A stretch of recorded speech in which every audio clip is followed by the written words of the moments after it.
Good evening, good morning, namaskar. I'm Professor Ramesh Chandragod, Dean and Head Kalanidhi Division, Indira Gandhi National Center for the Arts. Welcome you to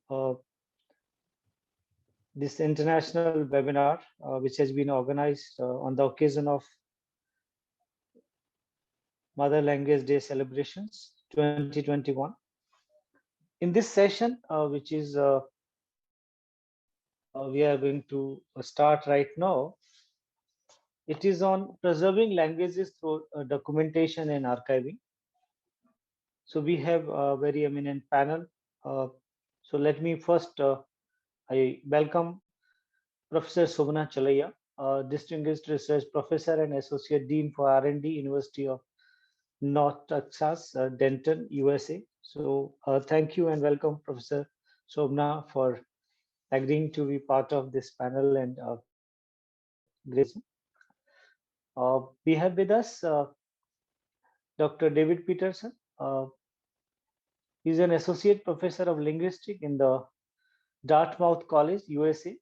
He obtained his PhD from University of California at Berkeley, and his areas of expertise are morphosyntactic typology, comparative Tibeto-Burman language description, and documentation. So thank you, Dr. David Peterson, and welcome to this panel discussion. And we are honored to have you with us in the program. We also have with us Professor Sakuntala Mohanta from Indian Institute of Technology, Guwahati. Professor Sakuntala is Professor of Linguistics in the Department of Humanities and Social Sciences at IIT, Guwahati. She is a PhD from Utrecht University, Netherlands. Welcome, Professor Sakuntala, and thank you very much for this discussion. We have with us Dr. Mohammad Jakaria. He is from the Graduate School of Language and Culture, Osaka University, Japan. He has done research in phonology, historical and comparative linguistics, and for syntax. Basically, we welcome you, Dr. Jakaria, and just want to share with you, I was in Osaka University sometime back, maybe in 2012, not sometime long back. So I don't know that time you were there or not. Once again, I welcome you all and thank you all. Just little background about this session. When we talk in terms of international scenario, as per UNESCO, there are more than 780 languages in India, of which 220 languages have died in past 50 years, and 197 are endangered. If I go through the census report, let me just highlight two data. As per the census of 2001, there were 1635 rationalized mother tongues, in which 234 were identifiable mother tongues. But if you go to census 2011, as per the survey, I have data, it's about 121 identifiable mother tongues. So almost half of the identifiable mother tongues we have already lost in 10 years. If we talk about other statics, this is the same in case of many local languages, and that's the kind of scenario we are facing, and we don't have any way to preserve it currently in India, except Jawaharlal Nehru University. I have not come across institution and university who anything about documentation, language documentation, and archiving. At least I'm not come across any good program or any even CIL or other institutions. So although we have several programs, we have several centers in universities, Indian universities, which has been named as a Center for Endangered Preservation of Endangered Languages or something else. But except one or two universities, these centers were also not so active. I have not come across many activities, but particularly this year is very significant. If I have to highlight few things, I just want to start with mentioning our new education policy, in which there are a number of positive points towards promotion, propagation of mother tongue. And also, Government of India has very recently has constituted a committee to set up a language university in Mysore. So that committee has already started working in formulation structure of the language university, national language university. It might be a central university or deemed university, that will be known later. But so initially there was some discussion to convert CIL into university as a language university. That's another important point.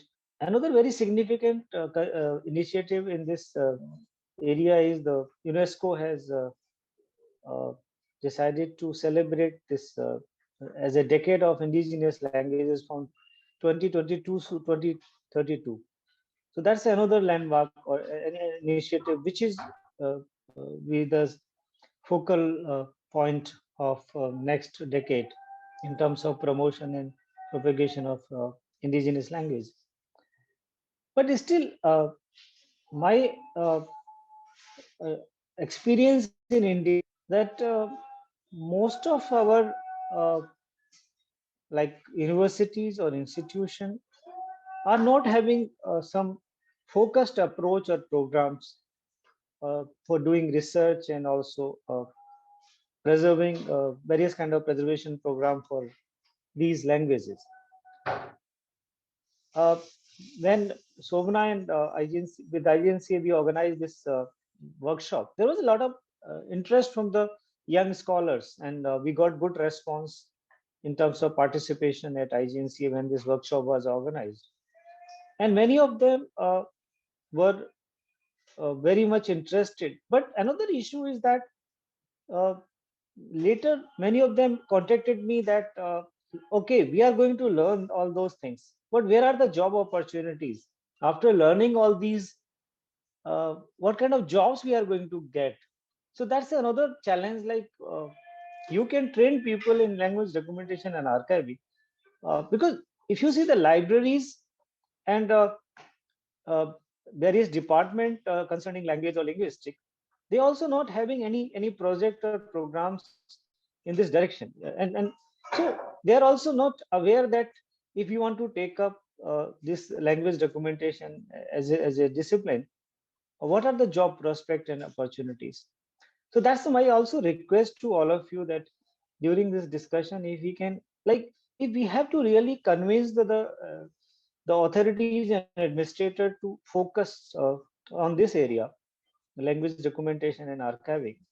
So who are the basically like, do you think libraries and archives can take up this task, or linguistic department or language department? Who are the right people to, or a kind of collaborative with various stakeholders? So there are a number of challenges which and in a country like India, where language diversity every 200 kilometers we have, we see the new language or new dialect, and it's a really very much needed. This kind of preservation of language documentation is very much needed. But how to initiate? I'm trying to like take example this Mother Language Day celebrations. Uh, Initially, last year we did it, and suddenly this year also uh, government joined us in this program, and Vice President given a very strong message, and he was very particular that government should have some policies and programs.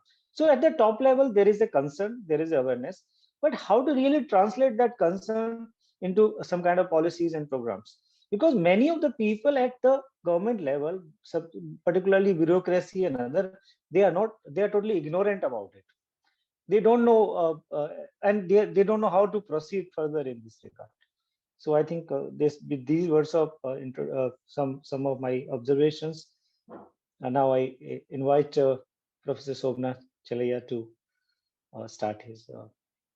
Thank you very much, Ramesh, for kind of orienting us to, your concerns and also all the exciting things that are happening in the country right now. I'll just address one thing that you said, and then I'll continue with my presentation because it's related to, how we can encourage mother education. It's different from what my panelists thought I was going to talk about, but I think it fits in well with VP's concern that mother tongue is something that people are, thinking about. So I think you're exactly on the right, the right idea is how do people get jobs in this area? We're developing curriculum here at my university, at the University of North Texas, in information and library sciences, where the professionals have, experience in linguistic data, which is very different from other kinds of manuscripts and other things that could be archived, and also understand something of the programming and back end of how to create an archive and how to keep something going with good metadata in connection with communities. So I think there is something there that we could be working with, and it's very exciting to hear that the government in India is interested in supporting something like that. They may not know it yet, but we could present it to that will further their goals. So related to that, let me share my screen and tell you something about concerns with what we're doing with regard to mother tongue. One of the things that we are trying to do with the kinds of work that we do as linguists, which is to go out and describe and document languages, to have audio and video and really detailed analysis, is to make for community members. And there are a lot of challenges in doing that. And some of the things that we do right now for teaching mother tongue in India is quite simple, in the sense that we expect people with very little understanding of linguistics or the language that they're going to be working on, the linguistic structures, to go in and teach those languages.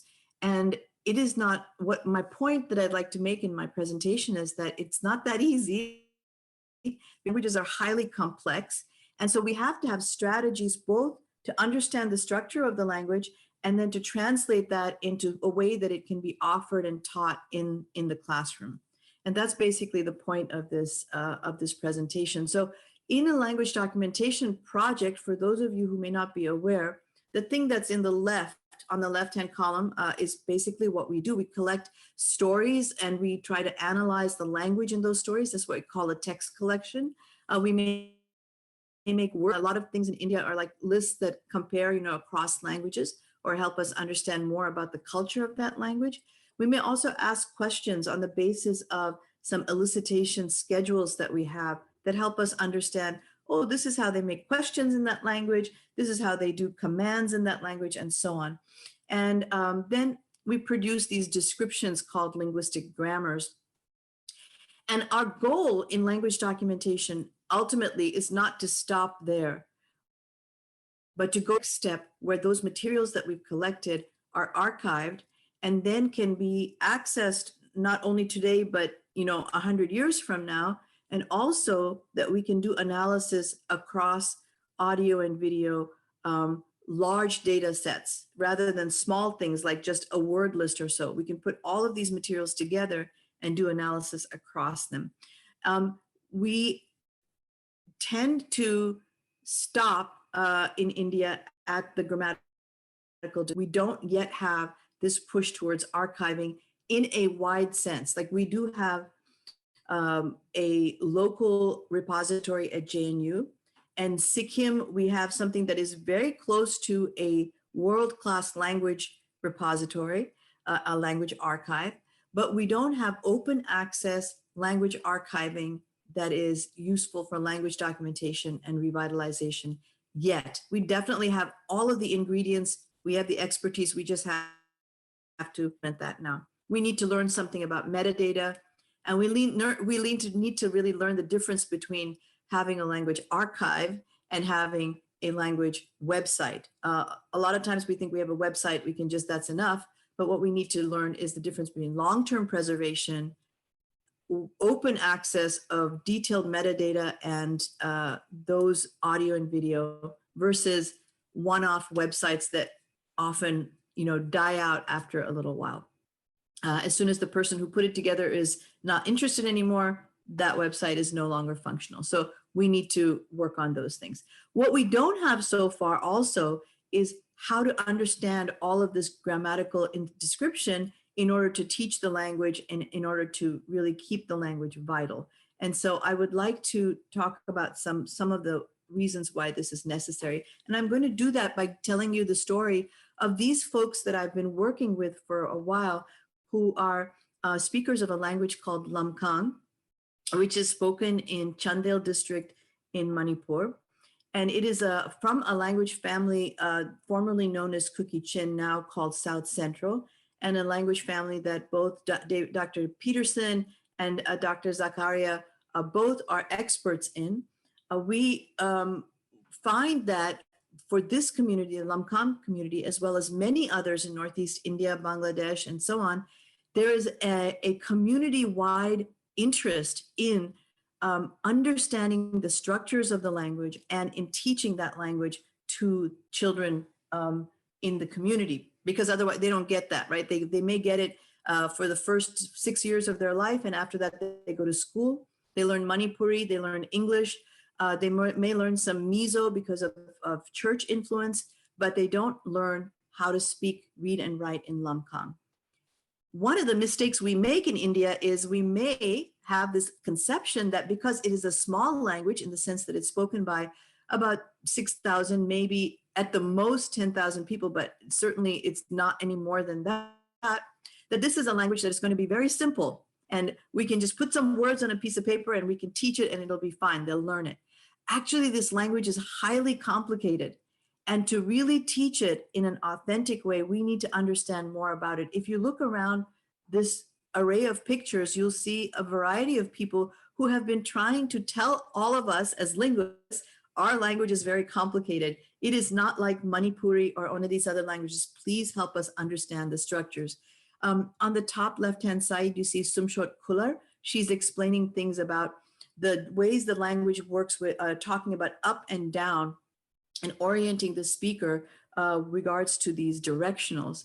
On the left-hand side, you see a younger speaker, Rex Kular, talking to an older speaker, Anudon Sankil, and they're discussing the details of cultural information in a narrative.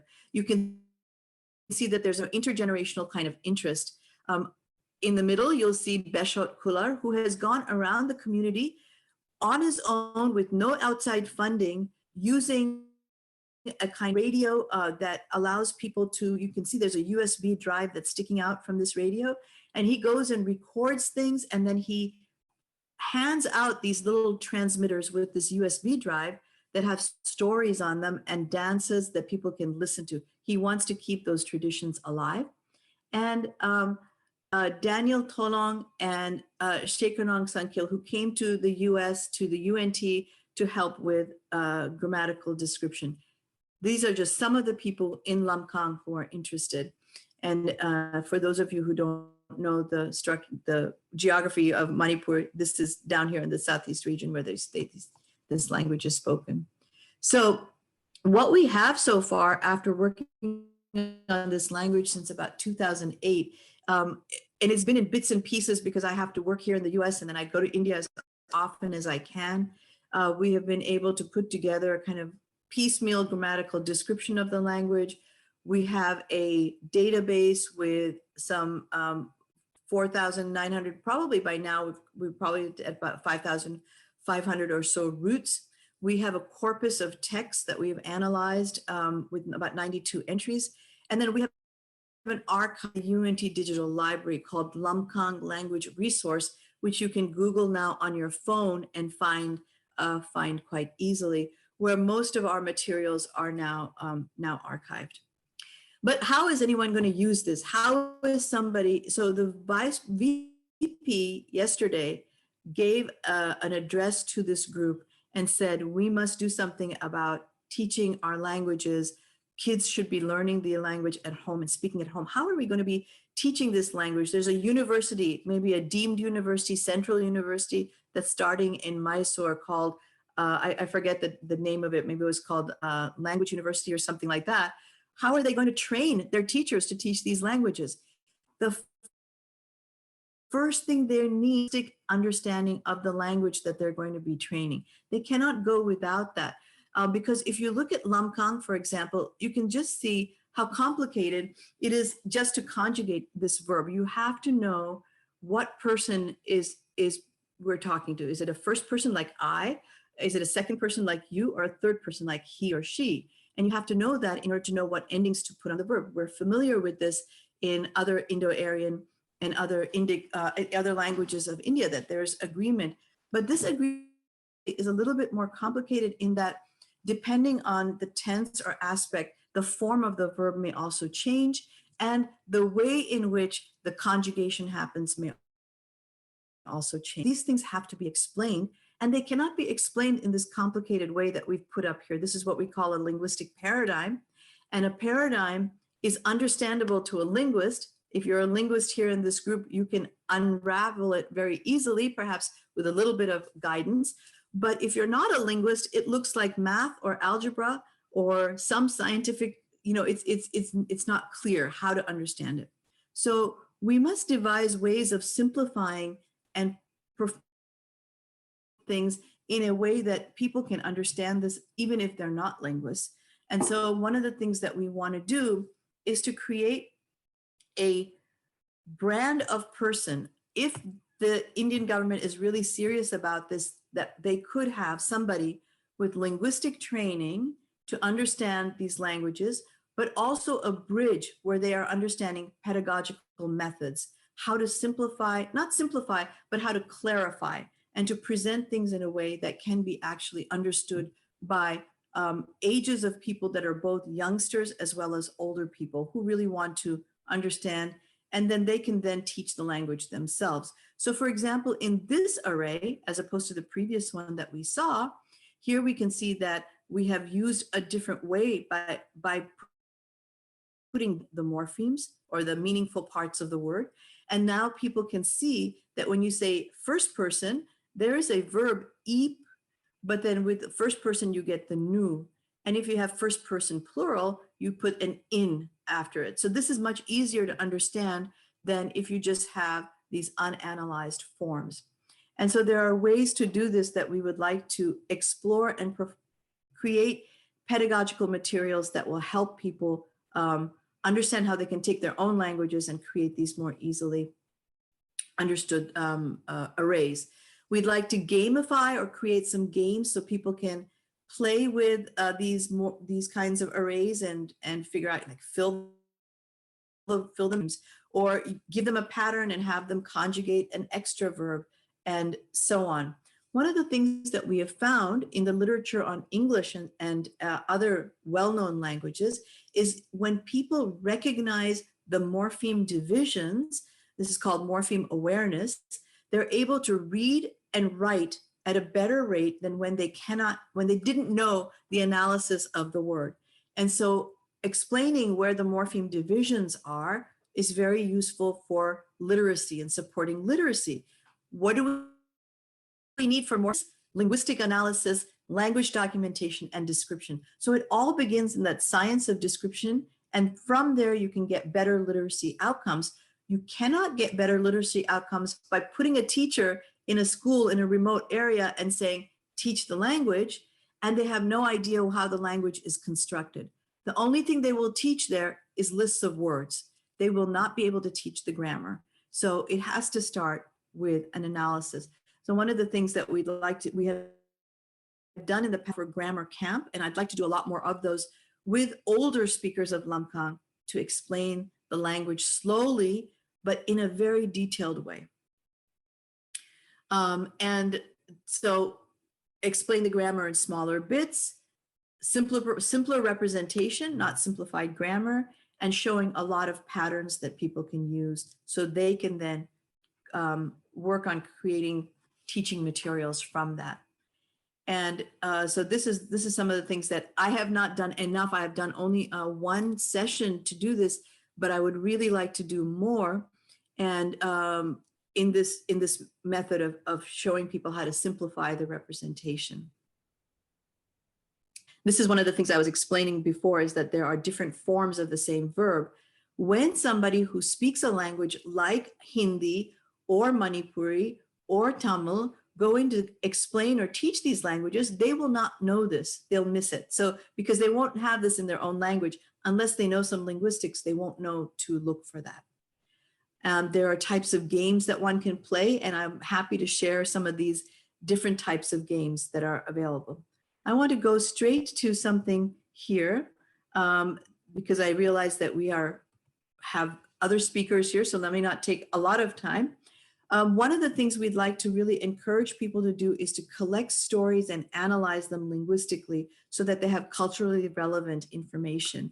So for example, here's a Lamkang story.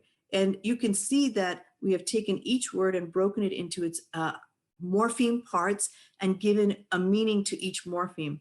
This kind of array, this kind of representation of the language can be used for grammatical discovery with speakers of the language who are a little bit older, college or high school age, and we can build some really meaningful pedagogical materials from them to understand the language, not just the literature, not just the culture, but really the language. And it's very useful because there's a lot of repetition in the story. You can read the English as I go along. You have something like this in your own language and culture, I am sure. Okay, so let me say then that interlinear gloss text is something that at the University of North Texas, we are encouraging young Indian scholars to come and work with us to create these at our language archive called CORSAL, the Computational Resource for South Asian Languages. Our first release, our first publication of interlinear gloss text is going to be a collection by Pautam Haukip, who is the expert on Kuki Tada and related languages of the Barak Valley. He's a professor at JNU, and we are really excited that we are working with him to create that kind of interlinear gloss text, or IGT. And that is one of the publications that is coming out of CORSAL. The other thing that is going to come out of CORSAL, hopefully, are pedagogical materials, or how to create pedagogical materials for these languages. Right now, if you have Googled the Lamkang language resource, you will see that at this point in time, we have about 1,489 individual items. And those of you who are library folks will be interested in going and visiting and looking at some of the different items in our collection and the kind of metadata that is there. One thing that we would like to encourage people to do as learning the language is to go to the archive and to explore the archive in order to learn the language and the culture. And the kind of pedagogical material we'd like to create is this archive exploration. And this is a great kind of, we have some activities that we would like to develop. We'd like to try them out. We're developing them now with older speakers to kind of engage with the archive in order to learn about both the language and the culture. And so that's another reason why having an archive is an important thing. So I would like to pass the baton on to one of my colleagues in just a minute. So let me wrap up.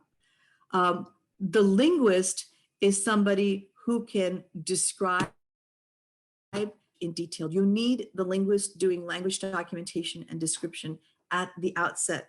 The language teacher is somebody who needs to work with the linguist, and the linguist needs to work with the language teacher to interpret the scientific understanding of the language into something that can be converted to the classroom and to be used by a variety of learners. So the usability of our work needs to happen. So there are activities that people can look at that can be used in a classroom.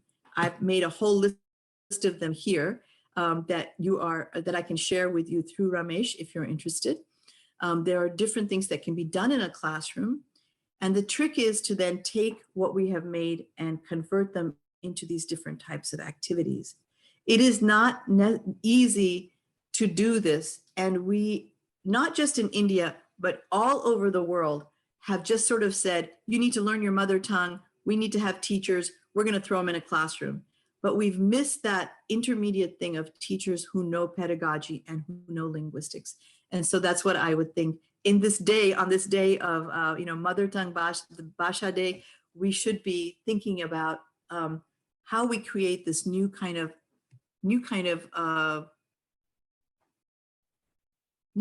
career for the people in our country who can do a little bit of both and further the goal of language. So thank you very much. I will now turn it over to Dr. Peterson.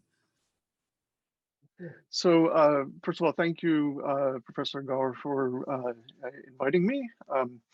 And I should say I originally hoped to talk about a couple of language documentation experiences that I've had, but I found that it was taking too much time to get to both of them. So I do have other experiences to talk about besides the one that I'm going to.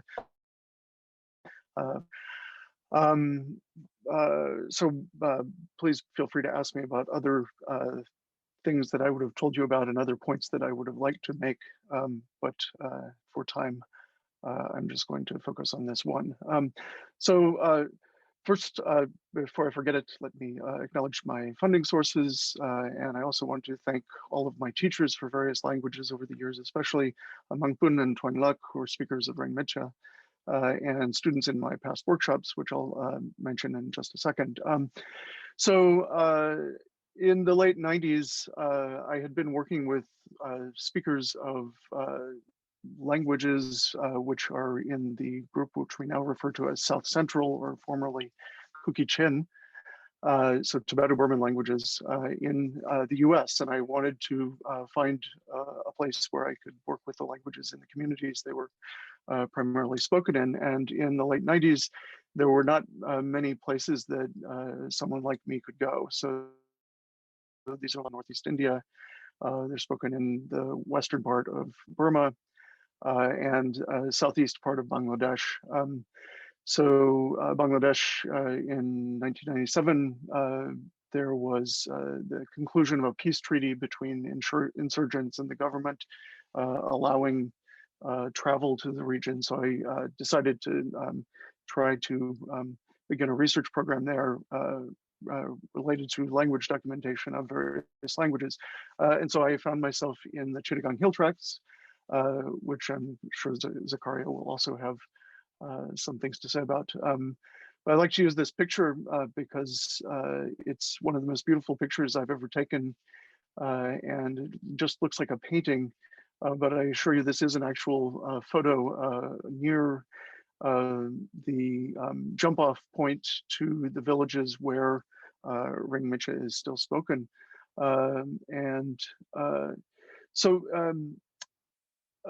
Here's what it looks like a little bit closer to the ground. There are lots of venomous snakes, so you have to watch out for those. There used to be leeches, although thanks to fertilizer use and climate change, I think the leech population is much lower these days. And in the early days, so in the early 2000s, when there were not restrictions on people's movement in place, or at least my movement, I would go around to villages for the languages I was interested in. And this just gives you an idea of the terrain there. Fairly rugged, so you try to stick to the rivers and the valleys in between the hills rather than climbing over them. That's my wife there walking along the trail with one of my consultants. And so I would go to villages and invite people over in the evenings and record whatever they wanted to tell me. So stories or things about life in the village and so forth. And of course, it's not all fun and games. In addition to wandering around from village to village, there's a lot of time spent working to translate and analyze the materials that you've collected. This is a much younger me, and if you look at the bottom picture, a much younger Zakaria. Also, the fellow in the top picture is a speaker of the language Pankwa, and the two people on the left in the lower picture are a couple of Zakaria's main consultants, Neojai and Sakwaru Kyang, who we were working with at the time. And last here is the main team working on Rengmicha, the language I'm going to focus on today. Mangbun and Chuangluk, and a third fellow there in the background, Chipri. And we're basically just going through recordings that we have and translating them. And there are ways, there's technology nowadays that allows you to streamline this process a bit, but there's still need to just sit with consultants and translate things. So no matter what technology we have, it's still not going to give you a reliable translation yet. So, just in brief, I've also held a number of workshops in Bangladesh to promote language documentation. So a couple of times at the Dhaka University, and once Zakaria invited me to East West University to do a short language documentation workshop there. And with these workshops, I've tried to, on the one hand, give students some exposure to aspects of linguistics and linguistic analysis that their own classes there haven't given them, but also to give them some hands-on experience talking with speakers and collecting data and doing linguistic analysis. And it's borne a little bit of fruit. So the fellow on the right in the top picture here is currently finishing a PhD at La Trobe University. The fellow in the orange shirt in the bottom picture also got a PhD from Australia in anthropology, not linguistics, but he still is very closely tied to the indigenous communities and working with them. And of course, my star Zakaria was also in one of these workshops back in the day. So to turn to the main thing that I want to talk about, Rengmicha. So Rengmicha is an extremely endangered language. And it wouldn't have even come to my attention, but for a sheer stroke of luck. One day in about 2009, talking to a consultant for Mru language, and he was telling me about the different Mru dialects that existed. And among them, he named one Rengmicha. And I was taken aback. I immediately recognized that Rengmicha actually is not a dialect of Mru. It's a completely different language. And I knew this because there was a German-born Swiss anthropologist, Lawrence Loeffler, who in the 1950s in then East Pakistan was conducting research. And he wrote an article in 1960 talking about mostly a language called Kumi, but he also includes discussion in this article of a language called Rengmicha. And he describes this group of people living among the Mru. So they have a material and spiritual culture identical to the Mru and are in fact bilingual in Mru. Besides Mru, though, they speak this language, which is completely different from Mru and is much more closely related to Kumi. And I feel foolish that I didn't ask about this language first thing when I got to Bangladesh in 1999. It took me 10 years to hear anything about it, but it was simply not on anybody's radar.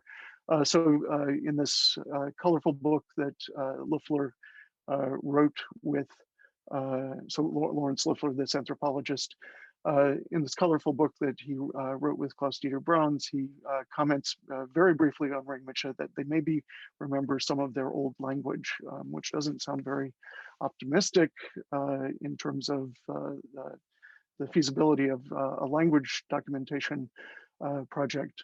But nevertheless, we were in Bandarban at the time, and the next week I arranged a trip to Alikadam, which is the market which is closest to where Ringmiche conceivably would be spoken. A number of my consultants for various languages went along on the trip. Zakaria was also along for that trip. And it took us a few days, but we did in fact locate some speakers of the language. And I went back the next year and was able to locate a few more, and I had people finding compiling lists of possible speakers of the language. And it took me a few years to decide what to do about the language. But in the end, I applied for a National Science Foundation Documenting Endangered Languages grant to do what I described to NSF as what we call a salvage documentation, because I wasn't even sure if there were fully fluent speakers of the language alive still. So, fortunately, it was awarded to me. And so the first step was we held a workshop on Ringmiche. So there were two pieces to this workshop. One piece was in Bandarban, and I held part of the workshop there because I wanted to allow the authorities to see what I was doing. So after about 10 years of motoring around the Chittagong Hill Tracts, I was concerned they might be a little bit suspicious about what I was doing. So I wanted to be completely bored so that they knew that this really was a language documentation project. And we also held a press conference in conjunction with this workshop, revealing the existence of speakers of this language to Bangladesh. And since then, Ringmiche has been a poster child on International Mother Language Day. So Ringmiche has been in the press a lot the last few days in Bangladesh. So the workshop was, to inform the community about the project and invite their participation, and also to make some recordings because it wasn't easy to get into contact with these people. They live far from the market, and they're since I began the project, the restrictions on my own travel have become quite onerous to the region. So, after a couple of days in Bandarban, we went to spend a day in Alikadam, which was easier for people to come to, and so we had a second part of the workshop there. And when I snap. Little did I know that the two people in the middle would be the main people that I worked with for the coming years. The three gentlemen in the middle here are all, in the case of the two who are still alive, quite fluent speakers of the language. Unfortunately, the fellow in the colorful vest towards the left passed away a few months after I took this picture. So a slightly different group, and you can see, especially the older fellows in the back, these were very good speakers of the language, and I got a chance to collect some recordings with them. But mostly I spent the next 4 years or so working with these two speakers, Twanglak on the left and Mangpun on the right.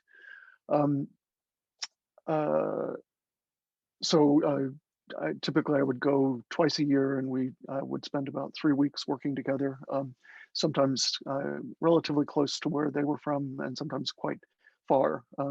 So sometimes we were in Bandarban, sometimes we were in Chittagong.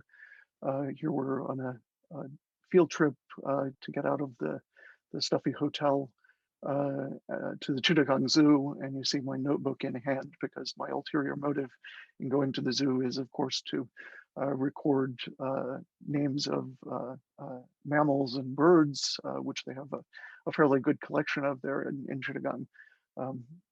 Twanglak and Mangpun are looking at some birds, I think. I'm not going to take the time to play a clip for you, but if you're interested, I have one of my favorite stories lined up. But it's not just about collecting the recordings, of course, we try to add some value to the materials that we collect. And so one of the things that we have done for this project is prepare using this software called Elan, annotated time-aligned versions of the recordings. So here's a speaker, and you see at the bottom there's a translation, and then there's also various levels of analysis. So there's a practical that I've developed for representing the language, and then we break things down into the morphemes or the meaningful parts that Professor Chalio was talking about. And then there's, in one of the lines, a very complicated set of abbreviations that make sense to the linguists, but doesn't necessarily make sense to everyone else.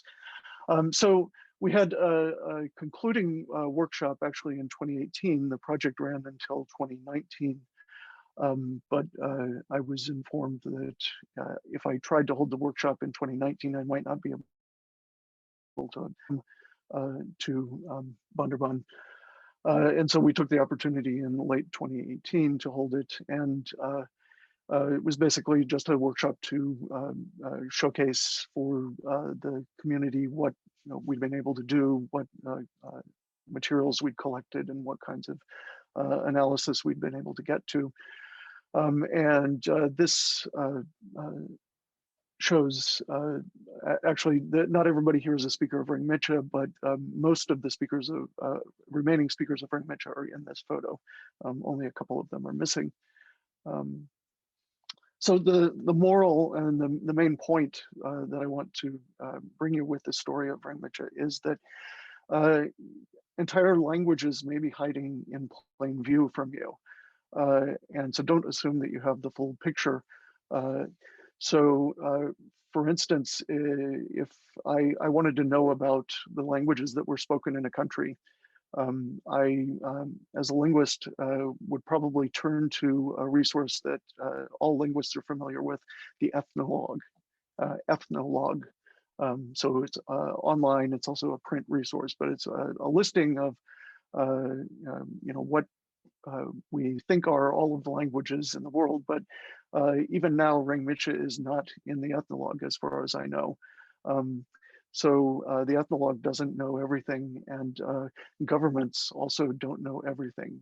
So I don't know whether Ringmicha is now, when I first arrived in Bandarban, I went to the DC's office, the head of government, and he had a listing on the wall of all of the indigenous languages in the Bandarban portion of the Chittagong Hill Tracts, and Ringmicha wasn't there then, and I haven't been there recently, so I don't know if it's been added, but I doubt it. That's all I want to say. Thank you very much again for inviting me, and look forward to discussing things with you shortly. Thank you, David. Thank you. It is very interesting, and I'm sure people may like to know more about this, but we have very limited time in this session. So, we'll definitely would like to have some other opportunity to know more about your work and other interesting things you have shared with us. So now we'll move to next panelist, Professor Sakuntala. Please. Thank you. Thank you again for asking me to be part of this panel discussion. First thing about what are we doing in India with regard to languages, because I'm a linguist, so I have to reflect on that point. There are, as you, Professor Gore, you have mentioned rightly that there are these endangered languages departments, and they are bringing out books. I know because I'm in the close vicinity of Tejpur University, where I'm at IIT Guwahati. They're bringing out these books. Basically, they are doing some minimal linearization work and doing some finding out the phonemes, morphemes, some basic linearization, some basic syntax, etc. So I would think that those are valuable resources also. I mean, I would not say that, you know, this is not worth that also involves a lot of work, going to remote places and doing the work involving students, teaching them how to do those things and getting those things done. But I think they do not receive the kind of you know, exposure that they should receive, because nobody knows what work Tezpur University is doing on these very small languages spoken in Assam by, you know, a couple of thousand people, a couple of hundred people. So they are themselves trying to do their utmost to show that they are, but then I don't see it anywhere. I mean, nobody knows what work. I'm sure that holds true for all the other endangered languages departments also. I think it was a very good step to start all these departments, but you know, so giving them the space and, you know, giving them that uh, opportunity to showcase the work that they're doing, or what they should, or even guiding what kind of work that can be done in those departments, because faculty have been hired, students, there's an entire MA in endangered languages program running in Tezpur University. So I would not say that these are, you know, not very good steps. These are extremely positive steps, but there should be some way of, you know, telling the world that all this is also happening. But of course, I do agree that the amount of digitalized corpora that we have is next to, you know, nothing, and we need to work more on those lines. And I have to say, as an academic from India, I'm extremely envious of the NSF grants that you can get from in the US, which is not possible in India. If anyone is listening to us, I would hope that they would note this, that that, you know, we're not asking for money just like that, because it's not just the money, it's involving students, taking care of them, taking them to remote places. You know, all that will not happen in thin air. So there has to be you know, some recognition of those things. So and we do not have programs like that. We do not have projects which are just meant for maintaining or recording or preserving or, you know, documenting endangered languages. None that I know of. So there, I know that there are these endangered languages departments, and they are supposed to do the work of documentation.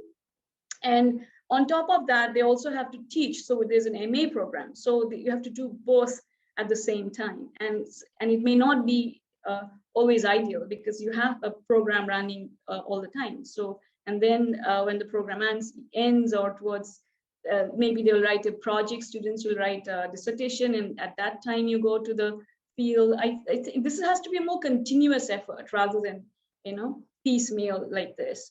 So I'm not going to take too much of your time, but I just wanted to reflect on these things, because we are facing these issues all the time. I do not have a proper grant to apply to in India to you know, document language.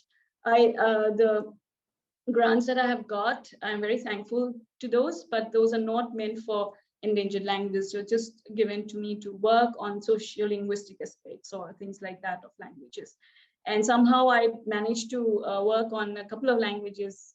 There was one project for digitizing the corpora, and again, even there was very little knowledge of what goes into a project in linguistics. So we are just expected to record and upload the data. That is hardly the, you know, the most the best way to, you know, work on language data. So there has to be that kind of awareness, and there has to be also more you know, material support or, you know, financial support to carry out these things. So and I mean, if anyone's listening, they may consider it as an appeal and you know, a desperate cry for help from linguists, that we need this kind of support. So what I did was I worked on dairy as a grant from, and that was a grant like almost 10 years ago, to work on this sociolinguistics of Deori, which is an endangered language in Assam. So I stepped outside of my comfort zone of being a linguist, and tried to understand what is happening to Deori speakers. So it's an endangered language. It's more and more Deori speakers are assimilating into the Assamese socio-cultural sphere. They are speaking more Assamese, and the grim picture of Deori has been noticed for more than 100 years. So, in 1895, Brown said that this language is very, very endangered. There are hardly a few thousand speakers. So now in 2011, the census, it's been conducted 10 years ago. Of course, we are expecting the next census, but last census said that then there are around 34,000 Deori speakers. So I ventured into of course, we're collecting linguistic data, we're doing social linguistic analysis, but I tried to understand what is the level of endangerment of Deori. So what we did was we handed out these questionnaires, and we tried to follow the UNESCO's language endangerment questionnaires and the questions that you have there. We asked around 100 people, adults, to answer those questions, and we analyzed the results. So, and what I will talk about here, this paper is published, but I still want to talk about a few things and reflect on the things that we saw there, and maybe it will tell us. So I'm sharing my screen. Hopefully it's visible. And so, of course, this is Assam, as you can see, and Deori is supposed to belong to Boro, Konyak, and here in Assam, so it's in the northern parts of Assam, Deori is spoken, and so this is within the map of India. We have Assam, and then there are Deori speakers also in Arunachal Pradesh, but the numbers are not very clear, and we don't know a lot about the Deori speakers in Arunachal Pradesh. So, okay, as I just said, that we used the UNESCO's language. So, and these are, as you can see in this document here, so these are the factors which are taken into consideration. So intergenerational language transmission, and absolute number of speakers, proportional speakers within the total population, etc. So, and materials which are available in the in media and language education, literacy, all these things contribute to understanding how robust is the language at the moment. So, what we found out is that, without further ado, I would just want to talk about our findings. So the findings are extremely interesting, because the most important factor in UNESCO's language vitality assessment tool, that is intergenerational language transmission, it seemed the responses were quite positive. That and so, as you can see in this graph here, so the 50 to 65 age group, so around something less than 70% of the people think that there are younger children, like children below the age of 3 who are learning the language. So, as you can see, the younger group, they do not think so, but the older group. And in all our responses, we found that the older group are more positive, more optimistic about the language than the young group, which is not a good indicator. But in general, apart from our questionnaire, we also had other questions where we discussed these issues. So then we understood that the younger children are speaking the language. It's not as if there is going to be extinct, despite the grim picture painted for more than 100 years. Younger children are still learning languages, but we know that that is not that does not ensure that Deori will survive in the long run. And so other things which we found interesting were, of course, the percentage of speakers, dairy speakers are quite high among the dairy community, around 74%. This also tells you a bit about the assimilation process, that people who culturally identify as dairy are shifting more and more to Assamese. And interestingly, though, it seems that I have a graph somewhere. If it shows up, I'll show you. Interestingly, though, it seems that the number of speakers are actually growing, are getting better. It's not as if the number of speakers are going down. So now the situation, as usual, in these situations where there is sort of a diglossic situation, that the more the language which is more dominant is used in other space, like education and office, etc. And the language which is not so dominant is used in the home space. And that's true for dairy as well. And of course, as we can see here, the younger speakers are using more Assamese, as their self-reporting shows, that they use both dairy and Assamese at home.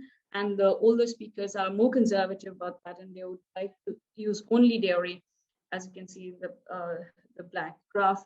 And the younger speakers are more bilingual, and that is true even in our interactions. That seemed pretty obvious to us. So, of course, one of the biggest problems is that the visibility of dairy in new media, etc. It's almost it's rarely used. And we saw a lot of YouTube videos, and they were about these bihu songs and dance. They were not transcribed, so they were meant only for people who would understand dairy. So there is that lack of awareness as to how to even reach out to their own people, and how to make dairy more and more visible. Even those things are not very clear to the dairy speakers, even though they are very positive. They want to ensure the longevity of the language. So existence of materials for language education. Now, this is something interesting that that you may be interested in. So now the government is interested in preserving the languages, so they offer opportunities to these smaller languages to provide education to their speakers. Now, the issue here is that you'd be surprised, is that the steps taken by the government is that dairy is taught at the level of Ruger University as a certificate course. Now, the issue is, that doesn't really help children who want to learn the dairy language. So there is paucity of material which people who are acquainted with language revitalization would know, that you would prepare materials for younger children to learn language. Now, there is this lack of awareness, I feel, in our country as a whole, as to what to do to preserve these languages. So offering such certificate course at the university level is not going to help sustain the language in the long run. So these are things that we need to think about. And also, even the speakers themselves, they have given various petitions to the government to allow them, or to make the language one of the recognized languages in Assam, at least, and so that they can start primary level education. Problem, again, as we know, is that there's a lack of dairy teachers who will be able to teach the language. There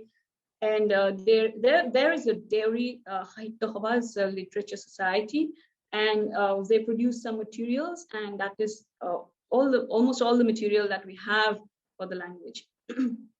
And now summarizing all the UNESCO factors for dairy. So we had to give a 5 for the intergenerational language transmission, and which means now dairy is it shows that there is use by all generations, including children. Although we know that there is a difference, which means that it's not as if children who are even learning dairy are using a lot of dairy at home. They're mixing it, and that is a warning sign. They're becoming more fluent bilinguals in Assamese and dairy. And but the positive aspect is that it's being used by children also.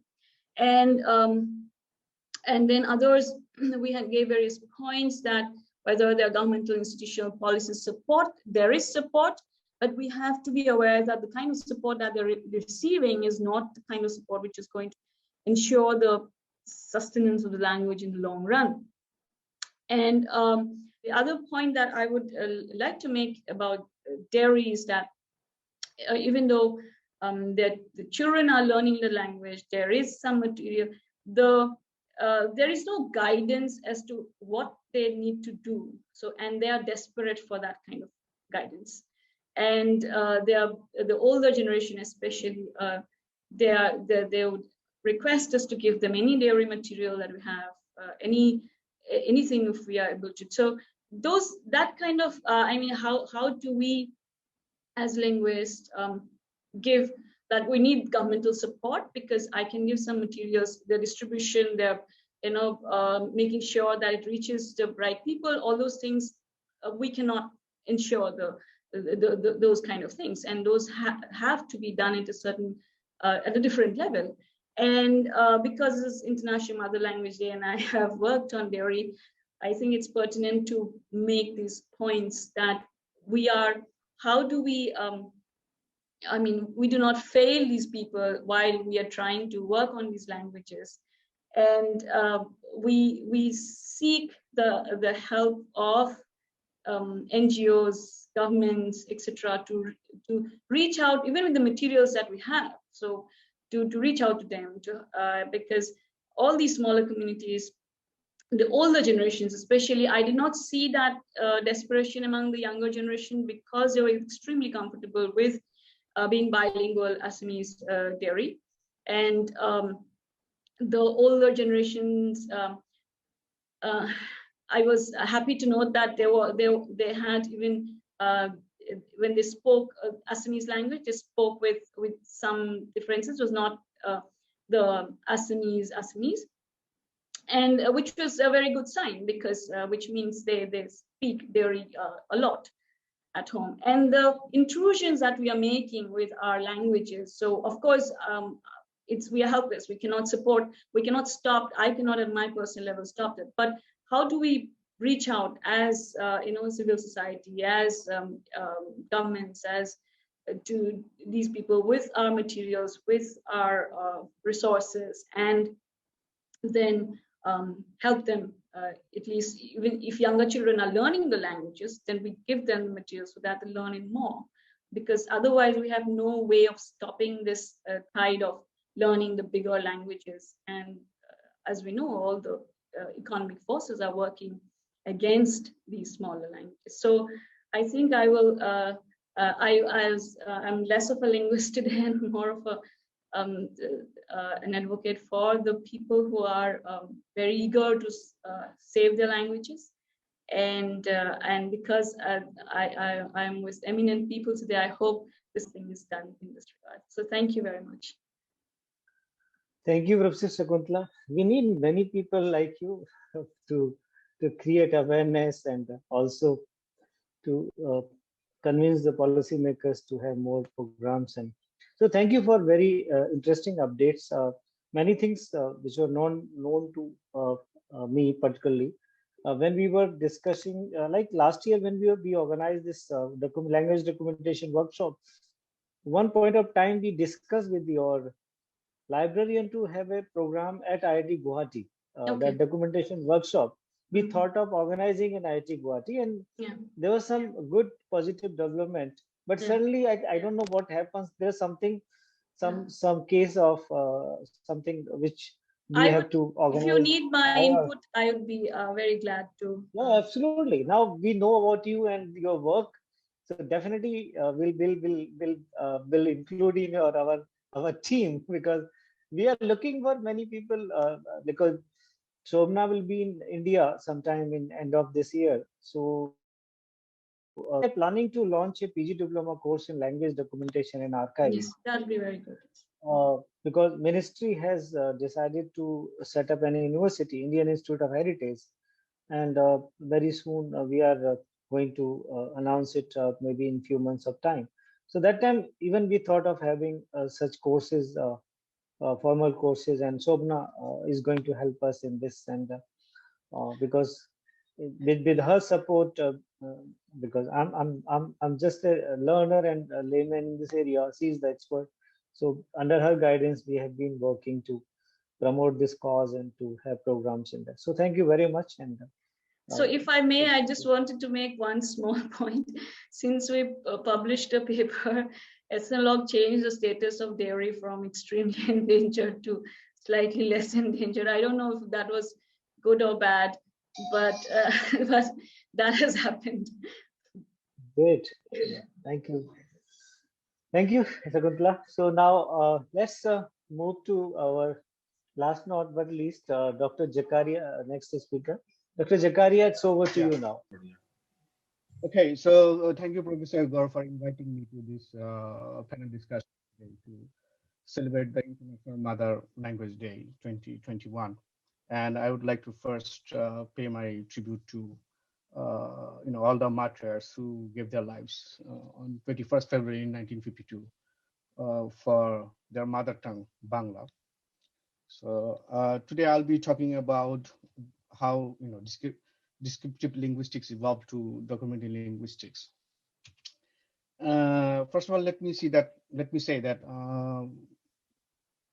the systematic work on indigenous languages started with the famous American anthropologist Franz Boas. He worked on North American native languages, and influenced by him, Edward Sapir worked on Western and Central American languages. Then Mary Haas was one of Edward Sapir's students. She worked on Southeastern American native languages, and then she also worked on, did some field work on Thai. Both Edward Sapir and Mary Haas established the Bayesian paradigm of what is required today for language documentation. And they were, doing field work, collecting data on texts and word lists, then saving endangered languages, understanding the indigenous people and their societies, train the indigenous people to produce data, and using the available technology. So the main goals of language description or descriptive linguistics were to produce grammars, produce dictionaries, and collecting text of particular grammatical items which interested an individual or a linguist. And all of these data, they were archived, but that was never a set goal for the language description of a language. So there were limitations for language description, the way it was used to documenting languages.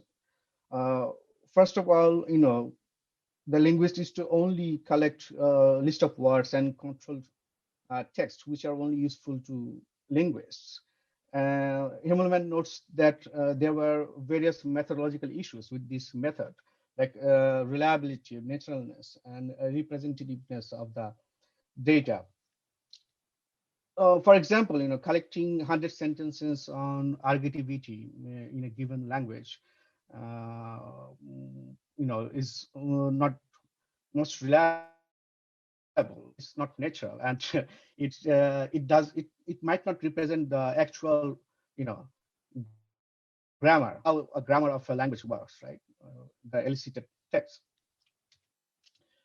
So the current state of language documentation or documentary linguistics, it emerged around 1995 to to save the endangered indigenous languages of the world. And today, language documentation is a multidisciplinary field, and it includes linguistics, ethnography, folklore studies, language acquisition, information and library science, archiving and museum studies, media and recording arts, pedagogy, and ethics. So there are various focuses and highlights in modern day documentary linguistics. First of all, when we document a language, we focus on high quality video recordings of naturalistic texts. And by high quality video, I mean, video in MP4. Here is an example. You can see this was recorded using Canon camcorder in MP4 format. So let me just. Tua thả cái sạc rằng sẽ I don't know ni why ni lưu you lưu don't hiểu hear do the khả sound. năng khớ ni the thum.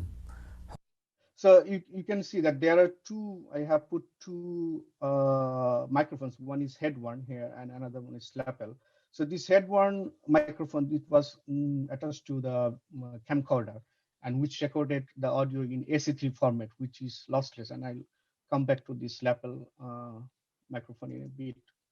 And called naturalistic text. So you can see this in this video. This was recorded in a hotel where I stayed in Mar'u of Rakhine State because I was not allowed to go to the Laitu villages. It was during the insurgence of Rohingya. The racial unrest was there, so I was not allowed to go to the Laitu village. But I made sure that there was a native speaker in front of this data provider so that he felt comfortable while talking about this particular text. Do recordings in more naturalistic setting like this one. This was recorded by one of my consultants. I was not there. And let me just play the video.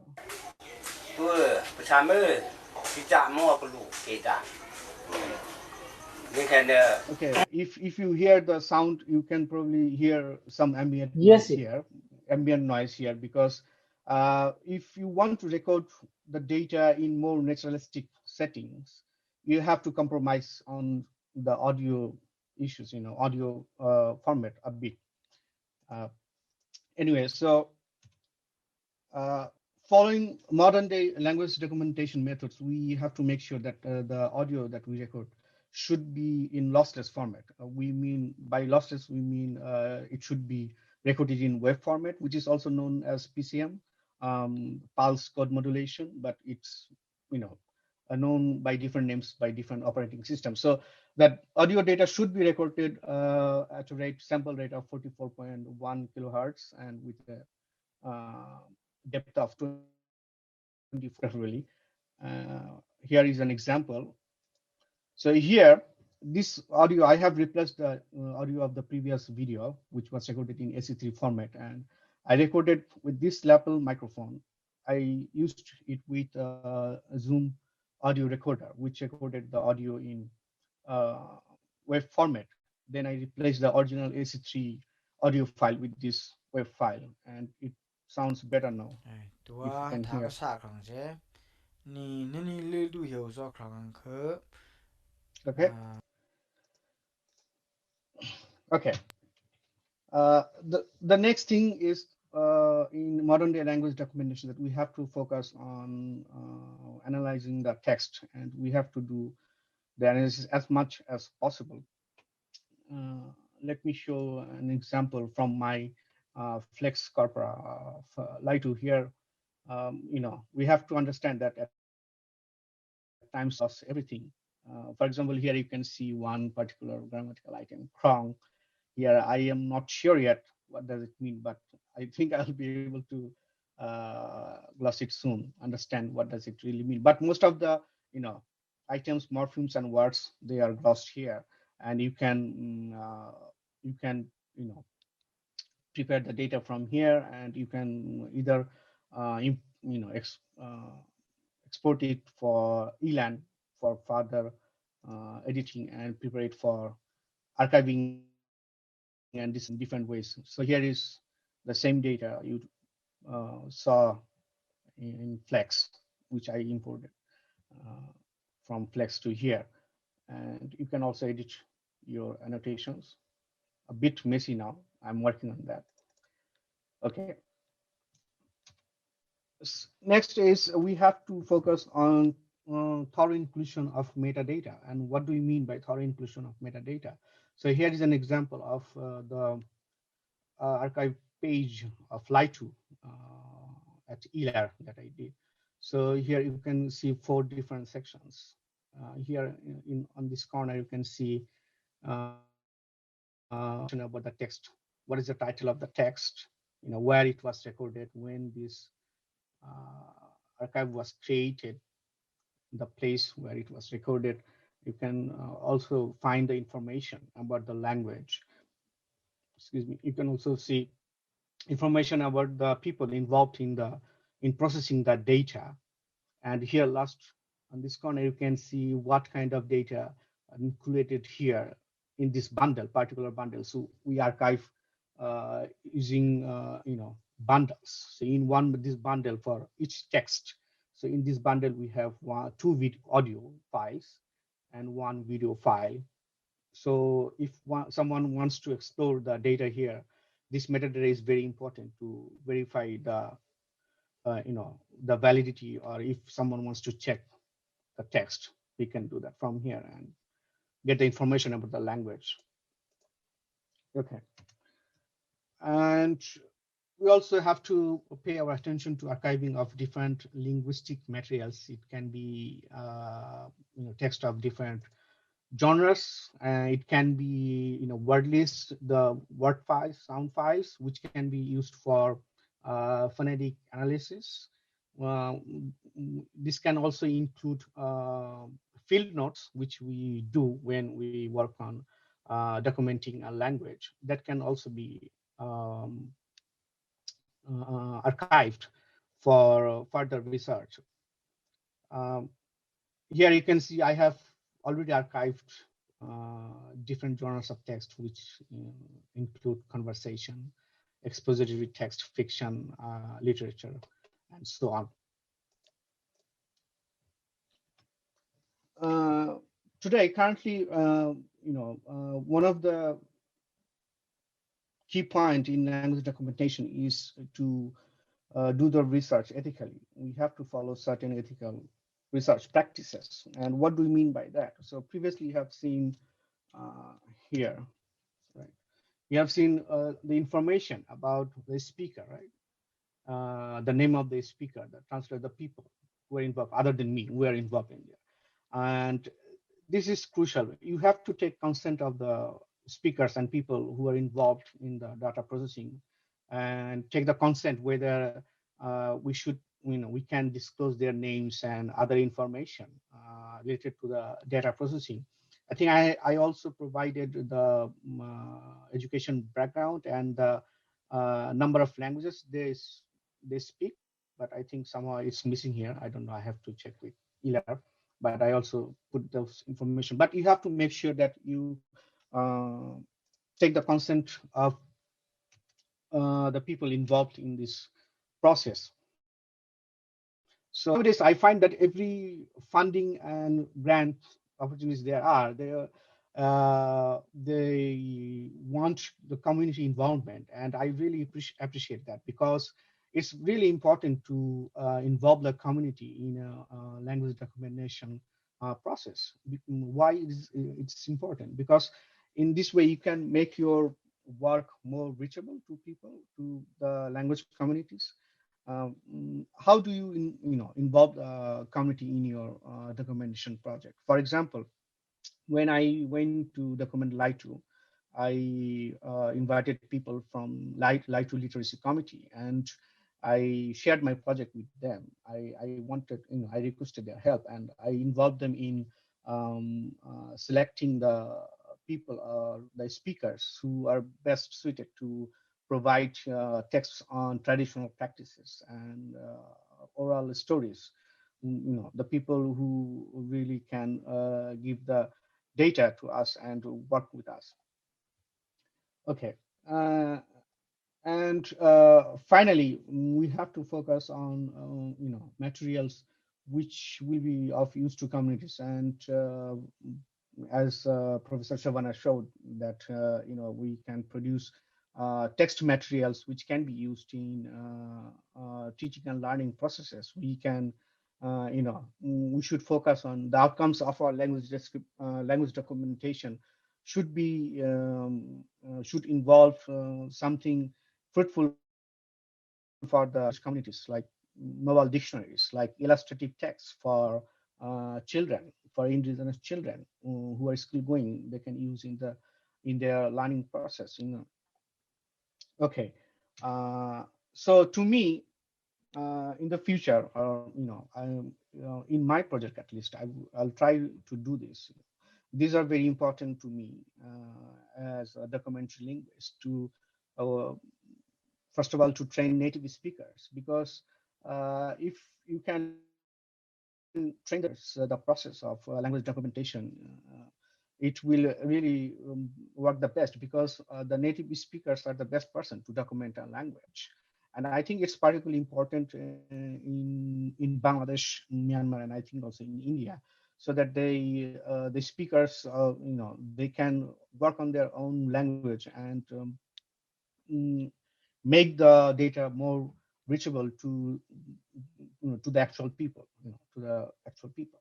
So next is I think we should make the digital resources more accessible, or produce more accessible digital resources like mobile dictionary. And if there is any orthography, we can put those to Microsoft or other OS platforms. My previous just former Ethan Hill, he is involved with Microsoft, who is putting the orthography into SwiftKey application, which people can use in their mobile phones. I think this is a great initiative for the indigenous languages in developing their resources. And finally, we should focus more on interdisciplinary research designed to produce resources useful to language communities. As I said before, things like not only just grammars or dictionaries or word lists.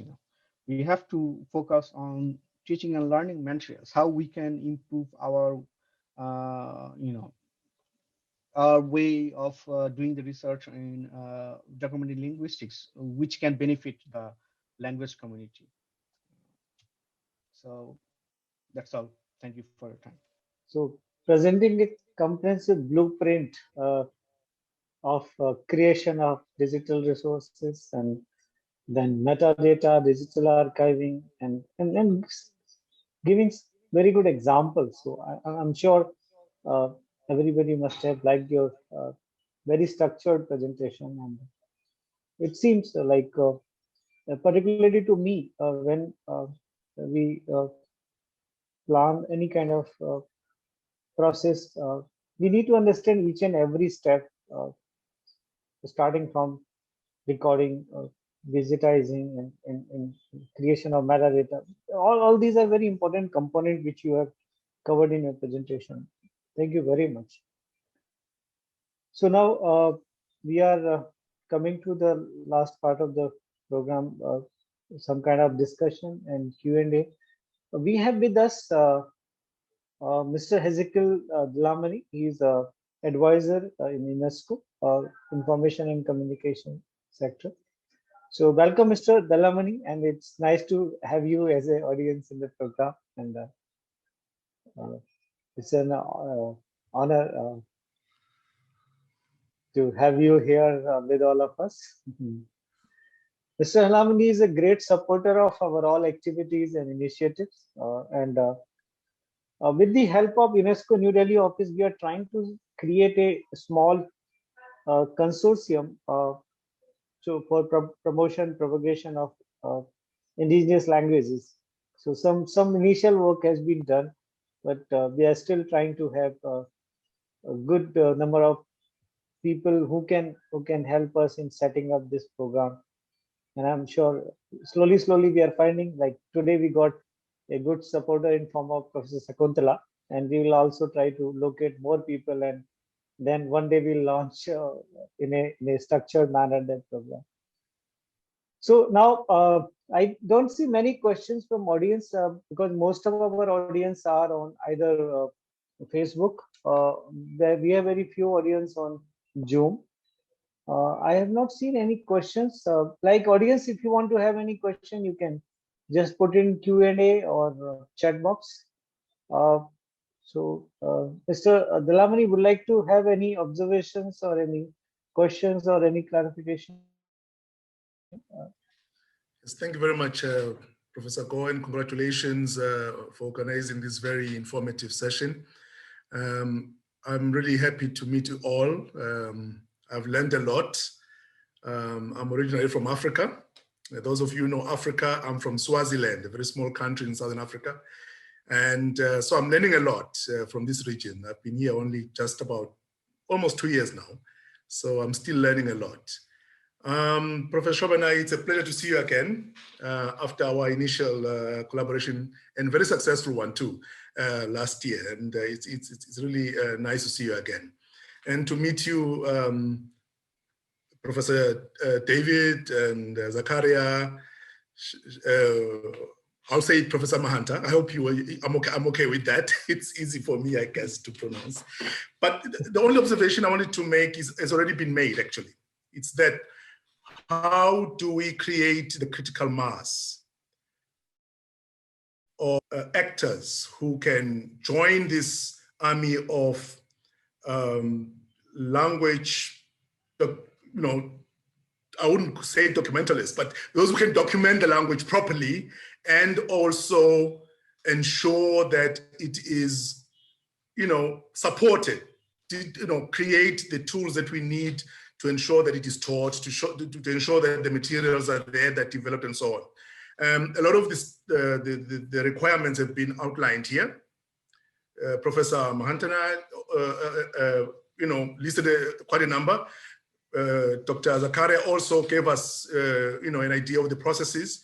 I'm just wondering, what opportunities does AI, artificial intelligence, present to us in this? So that's my general comment. I'm not directing to anyone. If you have got an answer or an insight, please share. Thank you. Thank you, Mr. Dalamani. Dr. Zakaria, particularly, I think this question, not to you, but to everyone.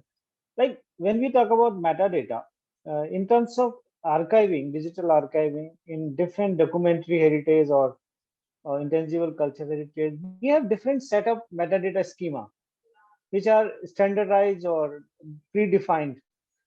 In case of language documentation, do we have any such standardized metadata schema, or there are certain variations, and how you arrived on a set of metadata schema, like how for every language, or how you people go for it? Because this is something I'm not come across any constructive information. So I really want to know, and many audience may also like to know about this metadata schema for language documentation. Don't know if you wanted to answer, Zakaria, or? Yeah, I think from my experience, what I can say, there are some standard rules of what should go into the metadata. Nowadays, for example, when I worked for archiving my data for ELAR, we had some software to use, like IMDL, or it's also known as CMD. That's an online site where you can put your metadata. But earlier, we used to put the metadata into the recording first, right? So we used to say the standard is you should include the name of the speaker, and you should include the name of village where you are doing the recording, time and date, so that people can know where, when, and where it was recorded. And of course, if the speaker give the consent, you can also set your name. And along with this, when we use the software, online software, and also you have to work on software used in your Windows or laptop. So we have to put other information like the education background of the speaker, how many languages he or she speak, and type of the data that I have already shown. And yeah, maybe Professor Shobana or David could enlighten us more.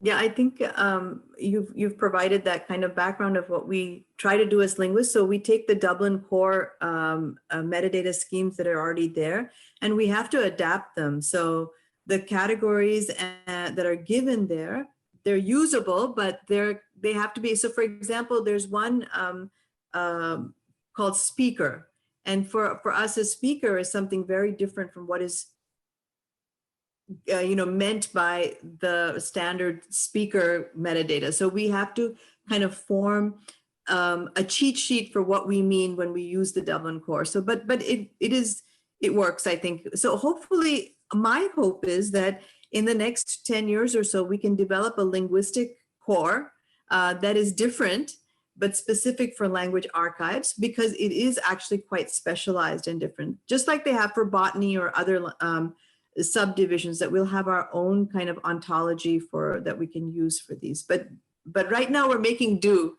with what is available. Thank you, both of you. So I think we have already reached, we are 20 minutes ahead of our closing time. So now everybody may like to go, but if anyone any last observations or comments, or shall we close? So on the issue of AI and applications of AI in language documentation, that's a very important area. And Professor Gaur, the question that one of the questions you raised at the very beginning was, if we get people educated in doing language documentary work, what are they going to do after that? So what jobs are they going to have? So I think that the AI question is more generally computational linguistics question is maybe something that can solve that. So back to AI can help with what we call the transcription bottleneck in documentary linguistics. So in my presentation, I mentioned, it takes hours and hours and hours to amass a corpus which is adequate to address grammatical questions that linguists have, to provide communities with traditional story corpora and so forth. That takes hours to translate, but AI can, at least in theory, assist in first of all, via automatic speech recognition applications, the transcription itself, and also potentially translation, although I also mentioned in my presentation that it's not there yet.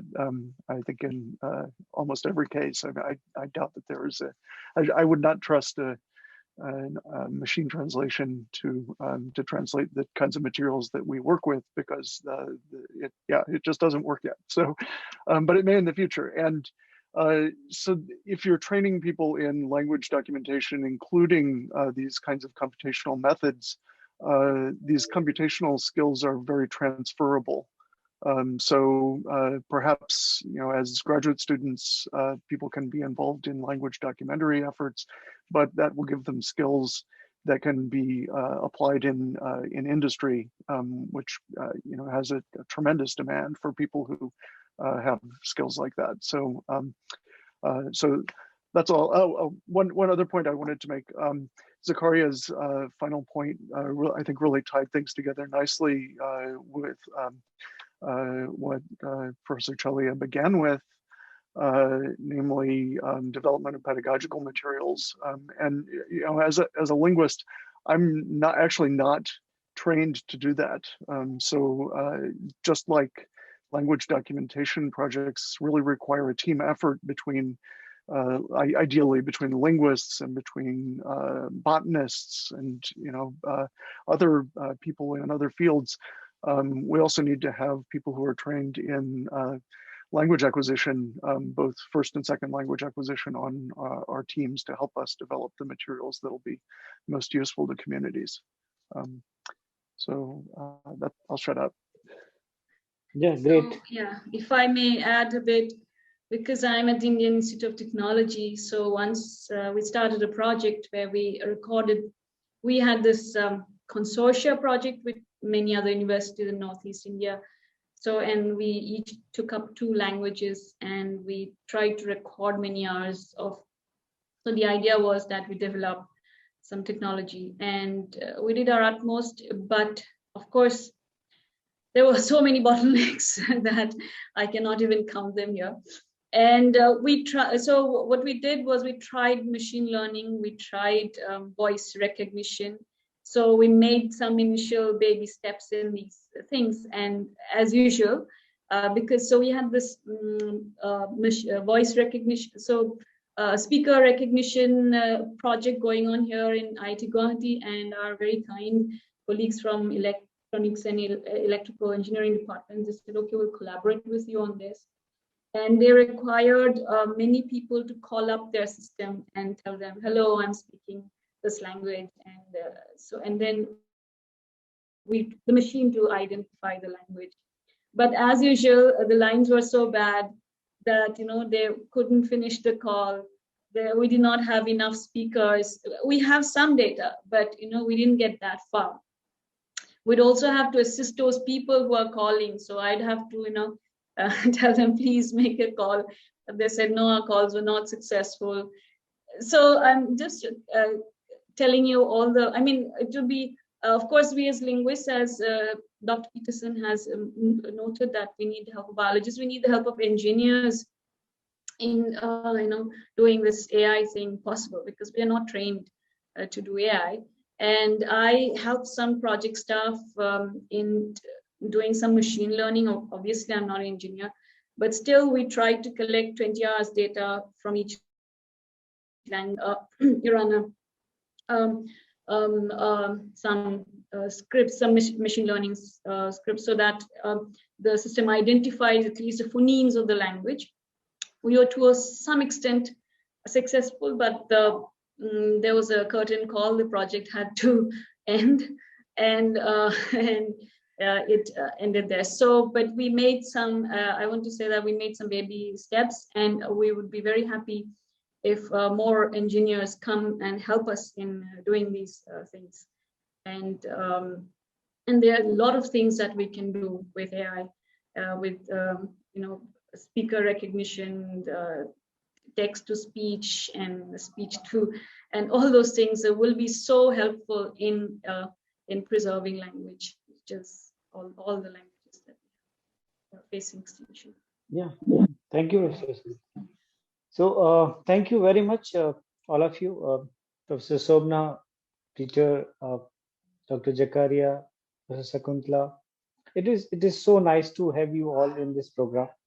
And this is just a beginning, because we would like to seek your help in establishing this language documentation as a regular stream in this country, because definitely the language diversity we have in this country, it definitely needs these kind of programs and use of artificial intelligence, or all these even like for preservation. I don't think there is any better way other than language documentation, because involvement of the community is very, very, very important.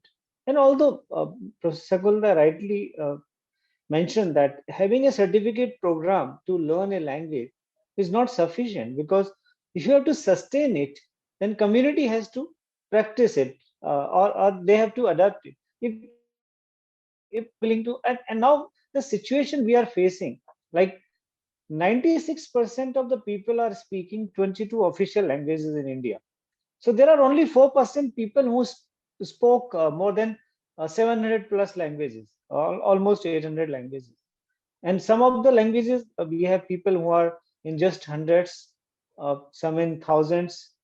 So like this is a challenge, that how to keep these languages alive. But in my opinion, I think it is impossible to keep every language alive. But it is possible that we can preserve the language resources and all the related material for the posterity, that tomorrow, if suppose somebody wants to learn the language, the resources should be available.